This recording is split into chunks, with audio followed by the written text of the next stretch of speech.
Hey everyone, happy Friday and welcome to our weekly Webcast post-launch web briefing. What happened around the wild world of web marketing this week. I'm sitting here with my friend Andrew Finney. This week Andrew joins us from the highly competitive marketplace of real estate purchasing and selling. Andrew is a professional real estate agent. Let me jump over to your intro slide here so people can see your bio. And your picture and just meet you. So Andrew, we've had the opportunity of knowing each other for about 6 months, right? That's right. We work together to help promote some of your business, some of the real estate business. But Andrew, give us a little pitch about yourself. Tell the world who you are, what you do, and your philosophy toward buying and selling real estate. Perfect. Thanks, Jeff. My name is Andrew Finney, and I do work with Berkshire Hathaway Home Services, Nevada properties here in Las Vegas. I specialize in helping people sell their homes for the most money possible and also negotiate the best deal possible on their new home. Unlike a lot of agents that you do see in the market, I am a full-time professional agent coming to the market with a active duty Marine Corps background that I retired from, and now this is all I do as my passion to help and to serve you in the best ways possible. Using my partnership with Jeff with a lot of innovative techniques that we're devising right now to provide you with a higher quality service and an exceptional client experience. So Andrew, you touched on a really good point that I wanted to expand on. When you're looking for a real estate agent, when I'm hiring a real estate agent, you mentioned that you are a full-time professional real estate agent. This is something, and I've got a personal story I wanted to share, where I hired a real estate agent who was a friend of my wife's, housewife, part-time substitute teacher, and had a real estate license. As you can imagine, it was nice to get driven around by your wife's friends for once instead of having to drive them around. But Heather showed me homes. We visited a lot of stuff. Unfortunately, when it came to the technical aspect, when it came to the technical side of purchasing the home, which for a lot of people is paperwork, it was a total effing nightmare for me. I had to deal with the fact that we went all through the process. The lender gave me pre-approval. We looked at a bunch of homes we could afford. When it came time to actually signing the paperwork, the lender came back and said, Mr. Radcliffe, what the heck is this money that goes into your bank account every 2 weeks at the exact same amount from this company that looks like they're your employer? Right. And I had to say, that was my paycheck. I have a job. I've had it for 5 years. Right. I get paid every 2 weeks, and the money goes into my bank account. Would you prefer it doesn't go into my... Well, we just need clarification. So I had to go back to my employer, who I've been with for 5 years, and say, hey, I need a letter that says I work here. And they're like, well, can't you just show me your tax returns? I said, they have my tax returns. Can you just show me your paycheck stub? I gave them my paycheck stub. Mm-hmm. They'd want to know why you pay me every 2 weeks. And my boss says, it's your paycheck. So it was really super frustrating. But before the show, we were talking about how you, as a professional real estate agent, versus I use the term weekend warrior, these people who want to sell 2-3 homes a year to their buddies for extra income just to keep their license up. Most of them are doing it just for themselves, right? Because if they want to buy a home, they don't want to have to pay someone else commission. But you get what you pay for, right? You do. You really do. As a professional real estate agent, using that case example, how do you treat that process differently? So first of all, Jeff, you're telling me you didn't want it for free for those 5 years? I mean, felt like it sometimes. Felt like it sometimes? All right. So the first thing that we'd want to do, Jeff, is actually meet with you in the office, chat about your circumstances and situation, get you paired off with another professional full-time lending officer, and chat about it. So with the situation that you're describing is something that would be addressed early on in the home buying process with the lender, and it's the difference between getting a pre-qualification letter and a loan pre-approval letter. A loan pre-approval letter is when they vet out your sources of income, they verify your tax returns. Everything would have been known prior to going home shopping. Right. So whenever it came time and you found that right home, you're like, yeah, I can write an offer on this home. You're going to help me get the best deal. Yep. Absolutely. There wouldn't have been anything impeding the process. Right. And that's awesome. And that's just a matter of knowledge and expertise. Now, how often would you say things change in the real estate market? Oh, probably from week to week. It's pretty frequent. And by I use the word things, we talk about available inventory, best practices. We all maybe experienced predatory lending in the past. There's special rates that get issued at the state level and the federal level that people can take advantage of.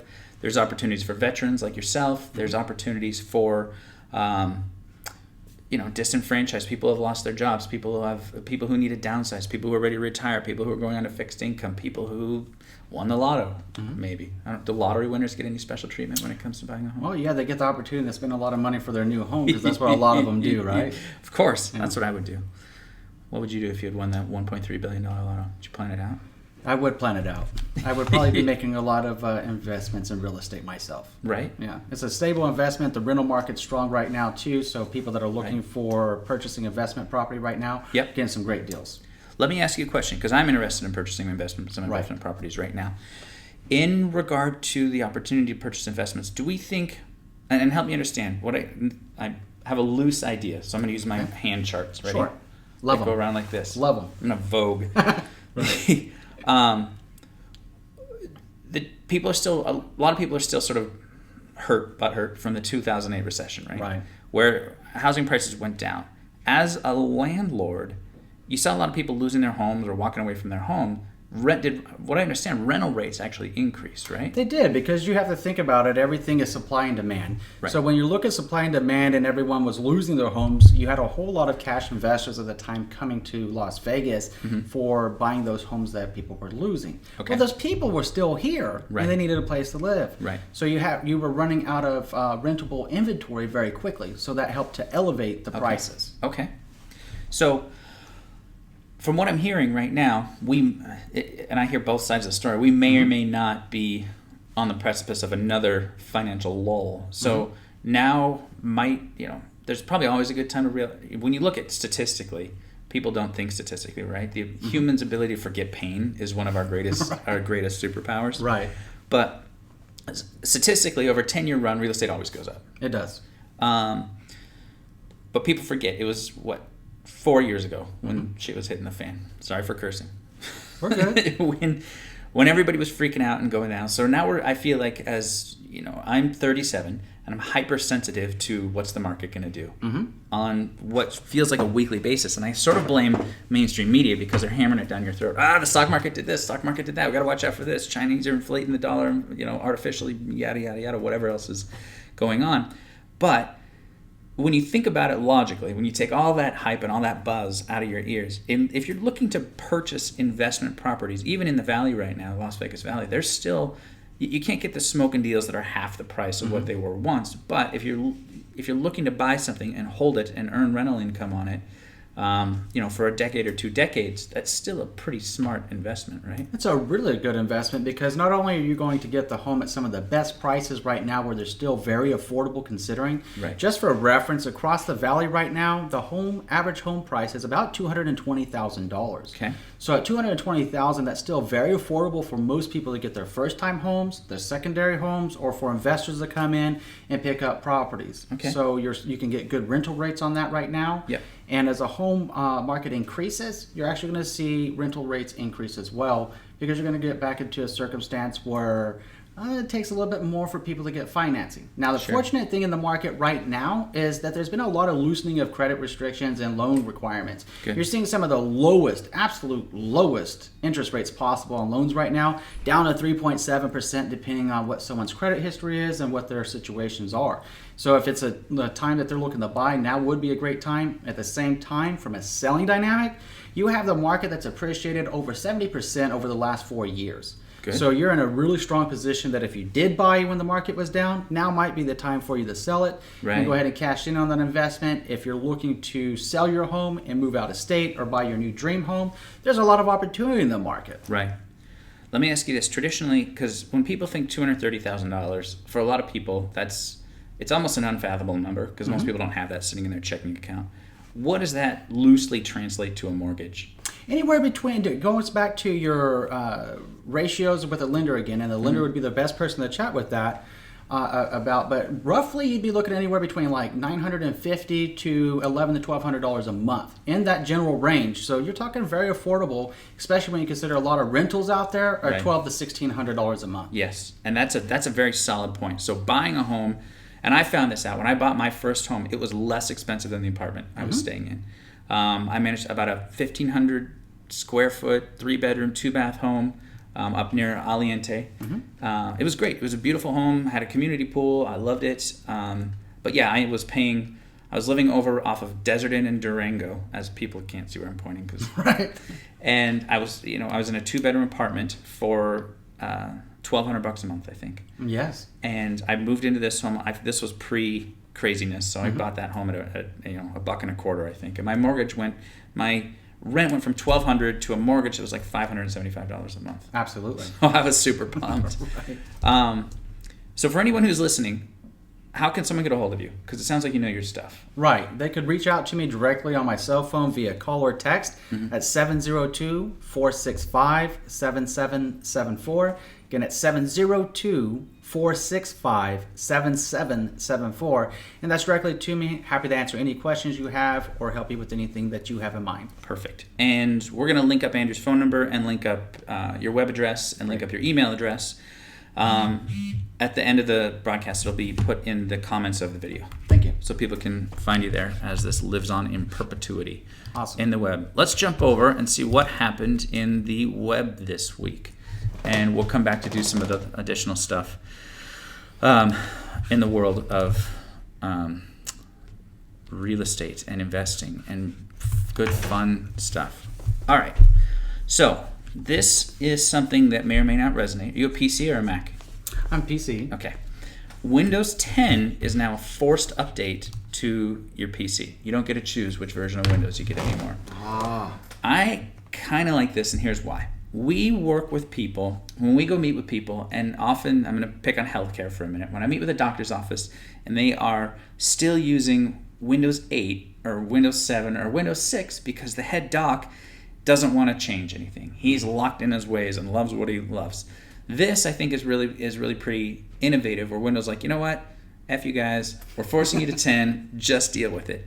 I can't tell you how many people I've worked with where we'll work with them to build out something beautiful and gorgeous and do some designs online or help them get a website that comes out there. And the doc, who's 75 years old and still hanging on to working 95 hours a week, is furious because it doesn't look right on his computer because he's running Windows ME and some ancient version. I hope this specific doctor that I'm talking about is listening and he knows exactly what I'm talking about. But it becomes it's really pretty impressive. But you kind of have to applaud the fact that there's a lot of cool things that go into these new operating systems. These guys pump lots and lots and lots of thoughts and money into making this experience better and keeping people on a universal platform.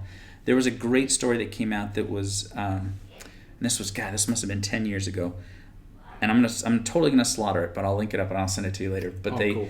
The CEO of GM and the CEO of Microsoft, Bill Gates, were having it was sort of a bash, and Bill Gates had said that if GM was ran like Microsoft, all the cars would get 1,000 miles to the gallon. All the cars would run for 20 years. All the cars would be totally user friendly and all this great stuff. And they never crash into each other, et cetera, et cetera. So GM fired back with this great retort that said, if Microsoft built cars, you would have to turn them off for no reason at all 3 times a day and turn them back on. You would have to push the gas pedal, turn the windshield wipers, and turn the key at the same time if you wanted to have your car restart. You'd have a car, but it would only work on 30% of the roads. Right. And it was really pretty hilarious. It takes me back, and innovation in tech is great. A lot of times, the Microsoft model versus the Apple model was something that they talked about, where Windows Windows had a lot of releases. Their last decade was a lot of stuff coming out frequently. Their models to release early and release often. And they knew there'd be bugs, but they wanted to get it out there because it stayed fresh in people's minds. Mm-hmm. Whereas the Apple model, Apple would hold back and hold back and hold back and then release a perfect machine. If you imagine if the iPhone or the iPad had hit the market without thorough testing, it would have been probably not nearly as successful as it was. But right. There really isn't a right way to when you're thinking about these kind of technology innovation. But there's certainly 2 different sides of the house. Right. Let's continue on. Google, do you have a smartwatch? I don't have a smartwatch. Are you going to get one? I'm thinking about it. Tell me more. Tell me more. I might get one today. Google now has this hands-free functionality. So if you want to swipe pictures, you shake your wrist. Oh, that's super cool. like this. Like it. Builds up the forearm too, right? Right. So those private times at home become that much more fun when you're flipping your wrist trying to multitasking. Exactly. I got to get through all these pictures, and I'm bored. So they've gone into less touching of the watch, and I think that smartwatches are cool. I don't have one. Okay. I think that they're kind of cool. But what's weird, when we were, all those years of growing up, and it was rude to check your watch when you're talking to someone, right? Mm-hmm. It was really, when someone looks at it, you're like, am I taking up too much of your time? Am I boring you? What's not? With the smartwatch, I see the smartwatch movement. People are checking their watches again. The first few months of me seeing that, I was like, come on. What are you doing? Quit looking at your watch. Can we please have this conversation? But, it buzzes, it chirps, it chimes constantly. It's telling you. I was at lunch the other day, and some guy had his fitness app connected to it. Okay. And his watch kept telling him, it's time to get moving. It's time to get moving. It's time to get moving. You've been sitting still too long. And we were having an hour-long lunch, and I was like, dude, your watch wants me to leave, I think. But now I can imagine that he's, flipping this thing around while we're sitting there, make it even more awkward. I can't wait to see. I wish we could do... I wish I could look at how spastic and weird we're going to be with all this technology, like the Google Glass thing that you have to flip around, right. These smartwatches. In 10 years from now, I wonder if we're just going to walk around like you're headbanging, right? Yeah. Walking around. Yeah. Exactly. That's what they're trying to do. They're trying to get us to bash our skull into our head more and more. Makes sense. We buy more of the product that way. We're dependent on it. Yeah. This thing is fun. You can now hide your Facebook status from your ex-boyfriend, ex-girlfriend, ex-boss, ex-lover, ex-whatever.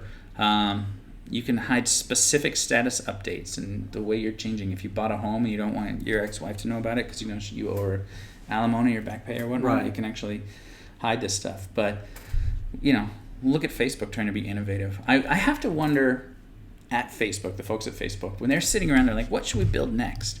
I wonder if they just put a poll out to the audience. I've never been asked what I want to have next, but it seems that they're always innovating. It seems they're always trying to come up with new, clever ways to make the platform more convoluted and difficult. So we all just we drink the Kool-Aid, right? As much keep drinking whatever they give us, right? Exactly. Well, as you know, the best approach with innovation is to always ask the people that you're serving. Yes. That's how we always feel the need that exists. Right. So we didn't know that we needed Facebook years ago until they created Facebook, and if we need to continue needing it, then they need to let us know or ask us what we want, right? Right. It's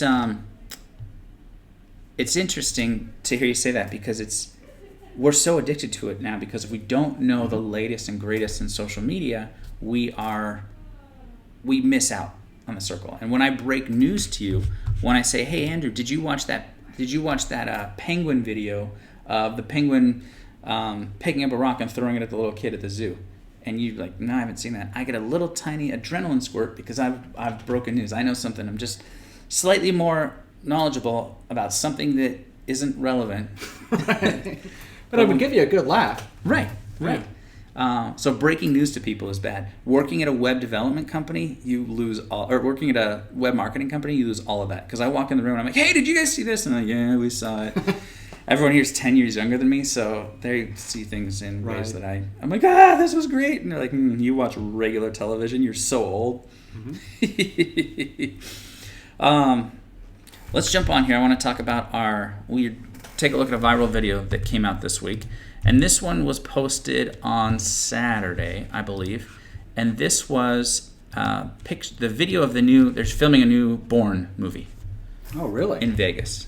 And this guy says, "I'd stay up till 3:30 a.m. to get the video of shooting the new Bourne, but apparently the wreck shown here is great."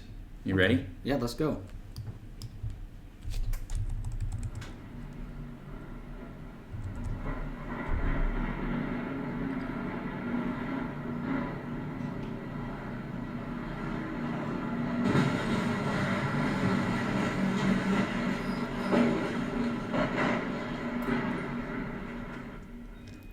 That's phenomenal. That was phenomenal.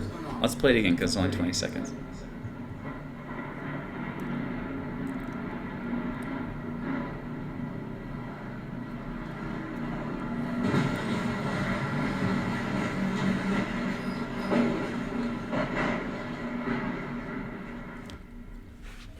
Well, we've certainly all been in some traffic that we wish that we could do that, but I highly recommend we don't unless we're in a Bourne movie and we're safe to do it, right? Right. So the Bourne movies are great. We all like watching them. They're action packed.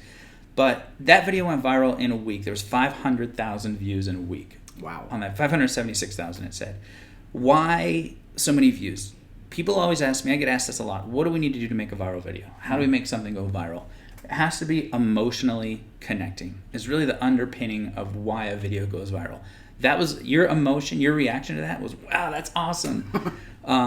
We've all been in traffic, and the people who have ever driven on the Strip, there's so many tourists that are doing this that everybody's driving 10 miles an hour in a 35 mile an hour zone, and it is super frustrating. And if you had a armored car, you probably just want to smash through every single one of them. But that video went viral, I think, because of the wow factor of it. Mm-hmm. You don't know what to expect, you don't know what to see, but we do have a history connected with the Jason Bourne franchise where we want to see something spectacular. We want to see a wreck. We want to see something cool. We want to see a fight scene. We want to see him doing parkour off of some building in Morocco and whatever cool stuff they've got going on. But so many vehicles in that shot, and I think that's what really got my attention. I was like, wow, he plowed through like 12 cars. Right. You've got to be joking. Didn't even slow down. And most of the movies out there, they show 1 or 2 cars getting plowed, and not 10 or 12. So that was pretty exciting stuff. So those 500,000 plus people that made it viral, I get it. And what I think is kind of cool along that same lines, when you see these, when you see a lot of these videos where there's car crashes, a lot of times these really crummy cars, cars you never recognize, like old Renaults from Europe that have come over because they're too busted up to do anything. They were crashing into what looked like real, legitimate American cars that probably cost a bunch of money. One day I'd like someone to give me, $700 million to make a movie, and I'd crash a bunch of cars. Well, when you get that, let me know, and I'll be over there driving through the cars for you. How's That's that? Awesome. We'll make a deal now, right in front of everybody. That's great. Let's move on to our next section here. This is our Your Website Sucks section. And today we're going to pick on my kids' school's website. Oh, fun. I pay a bunch of money for private school for my kids because public schools in Las Vegas aren't the most stellar these days. And this is what we get. This is Las Vegas Day School's website. By all accounts, not disgusting looking. People are going to land on this. Okay, I know who we are. School, you don't really have to teach people what you do. We sort of live by the 4 principles when we're talking about websites. Who we are, what we do, why do business with us, and how to do business with us. If you're missing any one of those, you've really kind of failed. And we have to capture people in the first 10 seconds of them hitting a website. There's really nothing easier to do than clicking that little X and going on to the next thing that you're looking at. So, Las Vegas Day School is a school here in town. You don't know if it's public. You don't know if it's private. You don't know anything about it by landing on this page. You're forced to read some more. Or you're forced to contact them. However, there's a massive, massive failure on the contact side because there's no phone number presented to me here. In 2016, 90% of internet traffic is coming from this device. Right. Jeff Radcliffe's cell phone. The mobile device. People are accessing websites on a mobile device. So what that means is that this website, you've got people that are sitting at traffic lights. You've got people that are sitting on the John. You've got people that are, trying to research information in a micro version of this. They don't have time to look around. You ever notice how slow the browser is on your smartphone? Oh, God, yeah. It's about the same as dial-up was in 1999. That's what it feels like, or slower. Right. So I've landed on the site. What I need to do is be able to pick up the phone and call you. The school colors are something that's relevant, but honestly, I think you and I have talked about this in the past, but reds and blacks on websites are big no-nos. Certainly on a school website, if their colors are if they use this maroon, whatever you call it, burgundy color, Cabernet something, right? Cabernet, yes. Whatever. We have to make sure that we're not overusing it. The colors on this are so heavy, and the actual site speed is affected because the background image. There we go. I'm trying to shrink this down to see. It is mobile responsive, but it does look bad. A nice little click to call would be there. You're talking about not even able to get a phone number anywhere on the site, but with over 97% of people using the mobile device, a click to call would be pretty nice. Exactly. So you can see how it kind of snaps to when it gets to bigger areas. That's fine. That's good. That's modern. But the reality is they're missing out on a key fundamental factor. Okay. They probably spent $10,000 to have this website built. And this is one of the things that I talk about and harp on time and time again. You didn't have somebody who's focused on conversions being part of your website development process. Mm-hmm. Now you're going through and having a website built right now. And we've had plenty of discussions on what is going to resonate with people. Right. What's going to make a difference? What's going to be best? In the real estate space, there's 100 places to see properties. There's only one place to see and read about Andrew Finney, professional real estate agent, who is the cat's meow. Right, and I can appreciate that, Jeff, but more important than Andrew Finney, the real estate agent, is the clients that choose to work with me and I choose to work with them. That's really where it's at, and the purpose of that website is making sure that it fills a need, that enables searches, that enables lifestyle choices on a website that's nice and convenient for the consumer. Right. I'm all about that exceptional client experience, and that's why I'm so excited with post-launch, and now that we're working together, it's going to be great. Yep. And I guarantee your phone number will be front and center on the website. All right, great. Click to call? Click to call will come through. Click to text will come through. Awesome. If as soon as you have a dozen assistants working for you, we'll put live chat on the website so people can just communicate. Hey, I saw this house at this address. Can I get some information? And you connect with them and run right through. But you'll have a contact form. People will be able to send that stuff over. And I know you're super, super responsive when there's opportunity to do business. The moment it comes in, normally within the first 3 to 5 minutes of a text, I'm on the phone, or if it's a call, I'm answering it. Yep. Which is another thing that's really, really pretty important when it comes to getting a professional real estate agent. The people that don't call you back, it's got to be the most frustrating thing in the world. Right. And there's a lot of them. There's 15,000 real estate agents in this town. I've been in Las Vegas 20 years. Other than you, I've met one other person who does this professionally, 100% Really? of the time. I don't know where they are. I don't know. You guys should start some sort of consortium. Right. A secret society of real estate agents that don't want to be known. A gang. Right. And then the real estate agents that are the professionals, hey, there's about 400 or 500 of us out of the 15,000. Right. And there should be some sort of additional certification, I think, that you should get. That's not necessarily at the brokerage brand level, but I'm a real deal. Mm-hmm. We know in our head. Do you eat steak? Are you a steak eater? I am a steak eater. You know in your head that a top sirloin steak is going to be better than a rump roast or better than a pot roast. I know in my head that I like New York strip better than I like filet. Both are a good cut of steak, but there's something that's specific and ingrained. You know what you get when you're going to go see an R-rated movie. You know what you get when you're going to see a PG-13 movie. The reality is you don't know what you're getting when you meet someone who's not professional as a real estate agent, because they can talk the talk and they can get most homeowners buy what? A half dozen homes in their lifetime? Pretty much, yeah. Okay. Half dozen or more. Here in the Valley, people are always moving every 3 to 5 years. Right. So consider the fact that as a purchaser or as a seller of a home, you haven't done this enough to be an expert. No. To be able to take the countless hours, and I have to imagine you probably put in your own research and development hours in a week have to be in the dozens of hours, right? At least. Reading information, reading relevant industry stuff, finding trends, finding topics that are going to help you do your job better. As the average home consumer has absolutely no time to do that stuff. Mm-hmm. They might pick up on a headline, and we did a piece about the Donald Trump effect the other day, where he gets his whole campaign is one-liner sound bites and poll numbers. But that's the audience. That's who we are these days. And we see that, and people are like, housing prices, like you said, housing prices jumped 76%. That's going to resonate with me when I go home tonight and tell my wife that we should start looking at Now, just to be clear, we're talking over the last 4 years. So they didn't jump 76% since last month. They jumped 76% over the last 4 years. Second. It's a big thing. We got to keep it down short for that little soundbite. 76% over the last 4 years. Not 48 hours? No. Okay. If that's the case, everyone should call me today, right? Exactly. We're going to move on to this next topic here. Smart emailing. We use the term marketing automation and smart emailing on a regular basis. And you are a real estate agent. I am a marketing consulting services sales agent by all accounts. We probably have a very similar methodology at securing new business opportunities, new customers, new clientele.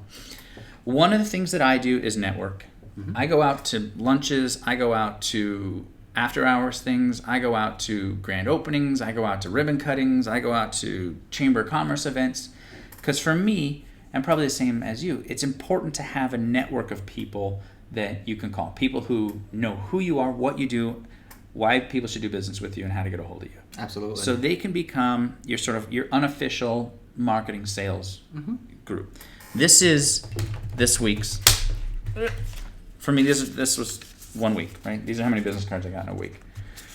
Every single one of these people I met with. I spent at least an hour with these people. So when you consider it, that's 1 hour. Those guys were together. 2, 3, 4, 5, 6, 7, 8, 9, 10 hours worth of sitting with people in 1 week. Every single one of them needs a follow-up on some level. Just maybe it's a thank you. Maybe it's I'll keep you in mind for my next podcast. Maybe I'll, let's get together in 2 weeks for lunch and revisit the stuff that you showed me. Let's follow up. For you, it's, hey, I have to go back and pull listings, or I have to go back and pull a comp to see what your home is worth. I have to go, you want a home with a pool in your same zip code, I have to do some deep dive research into that stuff. You're not ready to make a home purchase yet. I want to still be at the top of your mind when you are ready to make a home purchase. So there's always follow-up. And for networkers, we see this time and time again. And this entire desk that we're sitting at is chock full of business cards. If it ever caught on fire, I'd be toast. I'd be buried in a deluge of burning business cards. Right. With marketing automation and smart emailing, it gives you a lot of your time back for those individuals. You may have heard of things like drip campaigns, where somebody's going to go in and hit someone for 3 days every 21 days automatically without you having to think about it. Initial follow-up. Thank you for the meeting. It was really great to meet you. I can't wait to work on what we've got. For the people that aren't necessarily ready to do business or something, maybe we'll include 3 simple articles. Home prices have gone up. Rental incomes have gone up. Homes in this zip code are going up higher than other stuff. Right. So there's 3 articles, and whichever one that individual clicks on, we automatically will know what their interests are. Are they interested in selling a home? Are they interested in buying a home? Are they interested in buying investment properties? So we use the term bucket.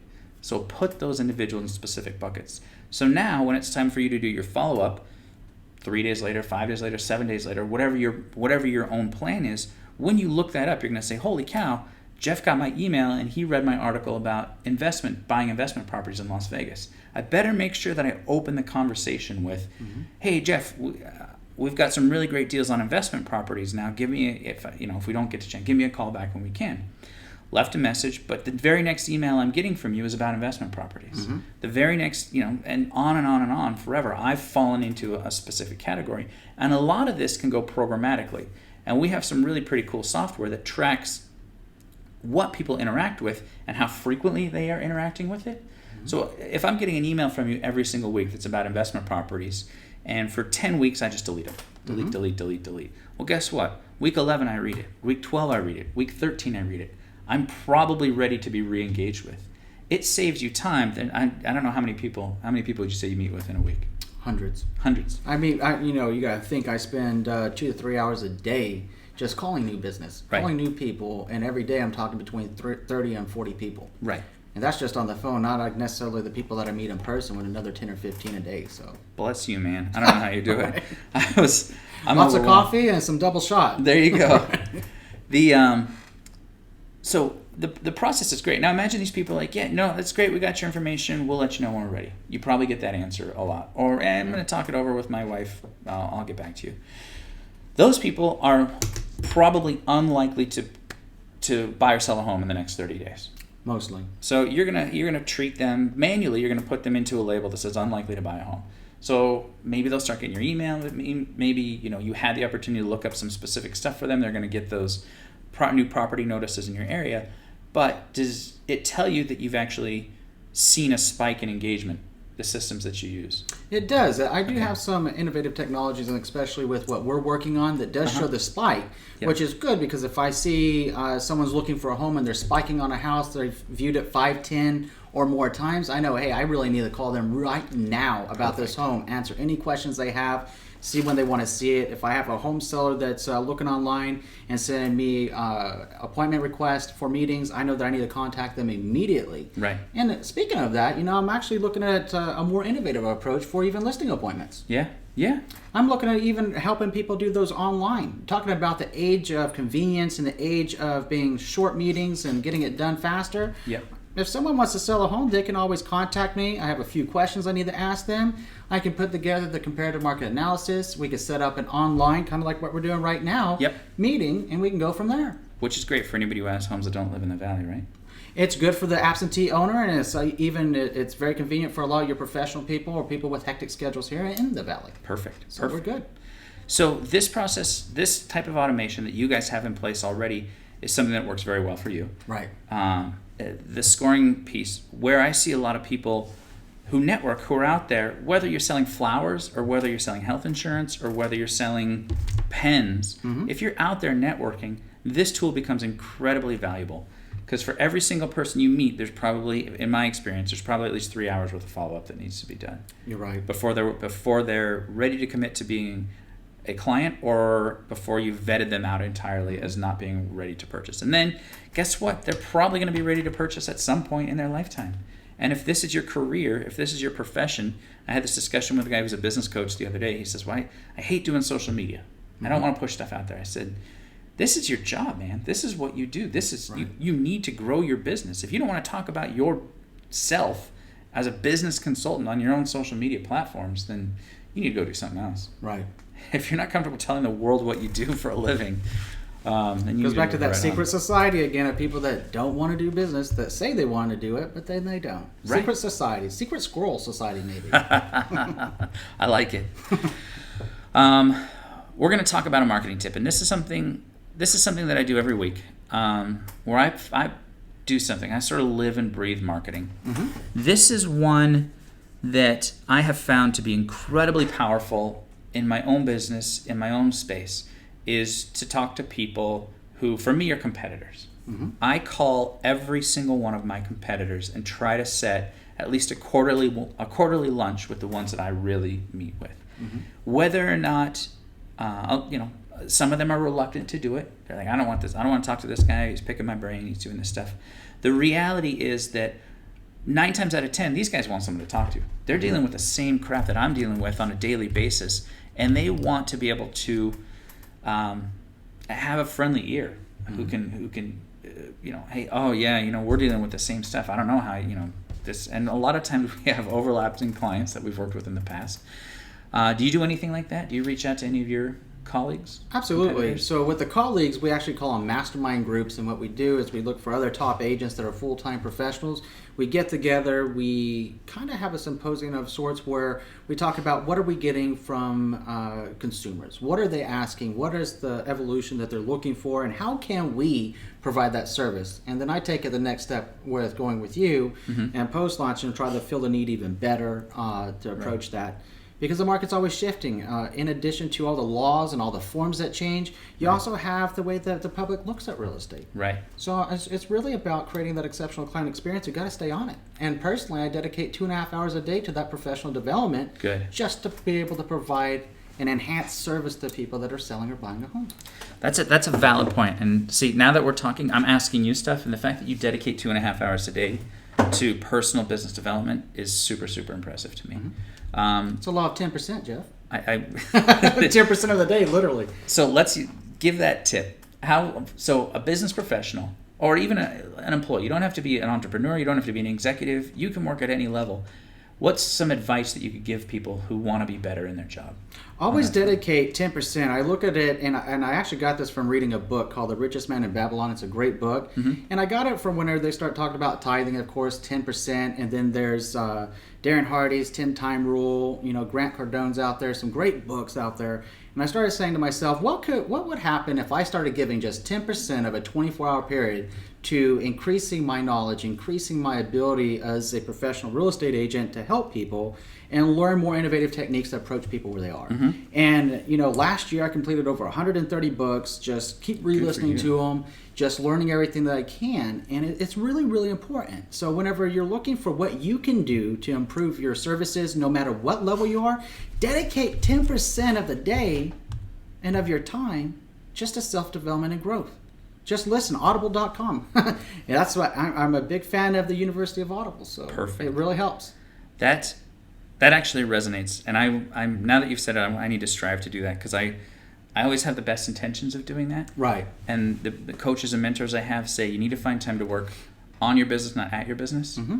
And it becomes difficult, and we fall into a trap on a regular basis of just sitting down and that inbox owns us, or the pile of stuff owns us, or if you're anything like me, you get interrupted 400 times a day with something that really doesn't need to interrupt you. Right. What's your process or methodology? Do you segment yourself? Do you go for a drive and listen to this stuff? Do you put in your headphones while you're working out? That's a perfect question. And the reason it starts off from the very beginning. I believe that the morning schedule and the morning routine for any professional is critical. Mm-hmm. And part of my morning routine is, if I'm having my coffee, is I start listening to my book then. Okay. It prepares my mindset for a very positive way to be highly productive. And it's kind of like having a mentality shield of sorts. You don't let any negativity in your zone or in your space. And he was talking about the 10%. If you dedicate the first 20 minutes of the day to just some quiet reflection, visualizing what you would like to accomplish that day, visualizing the type of conversations you're going to have and the people that you're going to help, it puts out good energy into the universe. And when we put out good energy, it comes back. And just keep maintaining that schedule and just that routine and that belief, I'm here to help people, and people are going to want to do business with me because I'm putting out the good energy, and I know that I can really help them if, just given the opportunity, and they'll see why they made the right decision, and I'll see why it was the right decision to work with them. That's perfect. It's just all about self-growth and just segmenting out time. But to answer your question about the car, yes, my car is a great place for Audible. And I pop in the headphones, or I just turn it on speaker, and you'd be surprised. You can get at least an hour in a day and just driving. Right.